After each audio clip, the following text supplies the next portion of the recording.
Welcome back. I am joined right now by Clinton Campaign Senior Economic Advisor Gene Sperling. We're in the middle of a conversation. He's also the former director of the National Economic Council for both Presidents Clinton and Obama. And Gene, before we went to the break, you basically said, look, Clinton looked at this. She kicked the tires on TPP.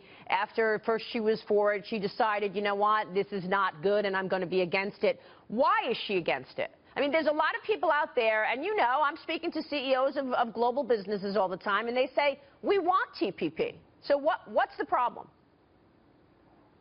Look, I think Hillary Clinton feels the central issue in our campaign and in the country right now is middle-class security, whether we have a broad, inclusive middle class, and whether or not we're reducing economic inequality. These are the central issues. And what she is focused on is whether we're having job creation that encourages location, value-added jobs in the United States. And I think, you know, she's not somebody who's always been for trade agreements. You know, the main multilateral trade agreement that took place when she was in the Senate was CAFTA, the Central American Free Trade Agreement, and she was against that. She has been case by case on trade, and she looks at what is the impact it's going to have on workers, on manufacturing. And again, I think when she looked at things like rule of origin, currency manipulation, other measures like that, she did not feel that this met her test for the type of job creation, and that she wanted the type of job creation initiative she wanted, and that she wants to put her focus on a plan that's going to focus on manufacturing, on small business, on infrastructure, things that will tighten the labor market further, lead to higher wages, and then things that will affect family security, like family medical leave, paid family medical leave, and child care. This is the heart and soul of her agenda, and I just think that for her, TPP didn't meet the test, and that, you know, she has made clear that she is against it now and will be against it during the lame duck and after the campaign, but she is going to be fighting for a stronger economy that's going to work for middle-class families and for poor families to move up. That's the focus. And, you know, we understand people disagree. Look, President Obama, who her and I both work for, who we think is honorable, you know, not just an honorable man, but a champion of the middle class, disagrees. But this is where she is, and she did it by looking closely at the final deal. And I think that's what people would want of the president. That's really what she's got to focus on tonight, right, for the debate.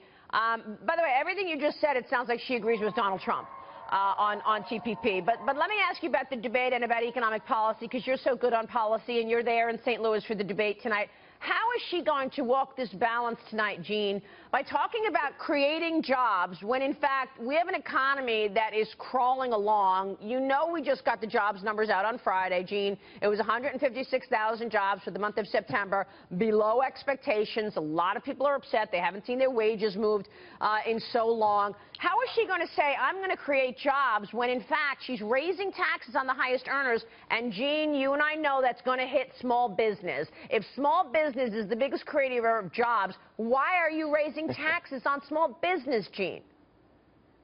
Boy, you said a lot of things there. You know, I'm a Michigan football fan. We're fourth in the country now. We were 8-8 just a couple of years ago. So you know what we think? We think we've gotten way, way better. Not quite good enough yet. We'd like to get to #1 and beat Ohio State. Look at the U.S. economy. Barack Obama inherited it when we were on the verge of a depression. If you look at job creation, Maria, you've had 15 million private sector jobs over the last 5 or 6 years. That's the best since when? Since the Clinton administration, better than any of the previous Republican administrations. And on wages, even on wages and income, you know, the census report just showed the largest one-time increase in household income, 2,800, 5%, and that wages are up 2.8%. I know, but they're still below the 90s. Is that good enough? They're still lower than when they were in the 90s. Absolutely, absolutely. And so what it shows is that the kind of economic plan that focuses on the middle class has led to a lot of enormous improvement. A lot of reason things haven't been better is more that Republicans blocked things that Barack Obama was trying to do on infrastructure, on modernizing schools, on strengthening manufacturing. So I think what she's going to be saying is exactly that. Well, he had both houses. He had both houses on his team in the first 4 years, Gene, and he still didn't make a big difference. He had both houses on his team for the first 2 years. And what did he do? He helped take us from a near depression to out of recession in just 6 months. And you know, Maria, here's a trivia question. What was Mitt Romney's #1 goal when he ran in 2012? It was to reduce the unemployment rate to 6% by the end of 2016. So we're sitting here now with unemployment at 5%. It's been even lower. 15 million private sector jobs, a very strong job creation element. So I think, you know, I think she can say exactly that because of Barack Obama and because of that kind of focus, things have gotten stronger. But she can come in now not having to spend her first 2 years focusing on a financial crisis.